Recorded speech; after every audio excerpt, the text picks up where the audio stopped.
La foi juive au Dieu unique n'a jamais envisagé un Dieu Trinité.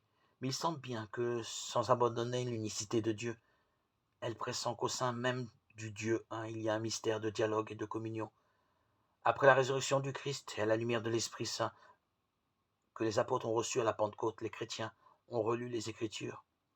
Dans ces lignes du livre des Proverbes, nous lisons qu'ils parlent de la sagesse de Dieu.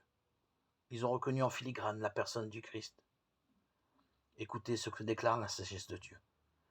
Le Seigneur m'a fait pour lui, principe de son action, première de ses œuvres depuis toujours. Avant les siècles, j'ai été formé dès le commencement, avant l'apparition de la terre. Quand les abîmes n'existaient pas encore, je fus enfanté, quand n'étaient pas les autres, les sources jaillissantes. Avant que les montagnes ne soient fixées, avant les collines, je fus enfanté, avant que le Seigneur n'ait fait la terre et l'espace, les éléments primitifs du monde.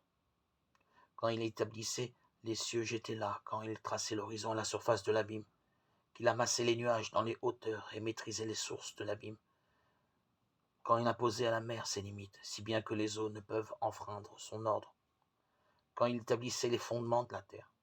Et moi, je grandissais à ses côtés, je faisais ses délices jour après jour, jouant devant lui à tout moment, jouant dans l'univers sur sa terre, et trouvant mes délices avec les fils des hommes.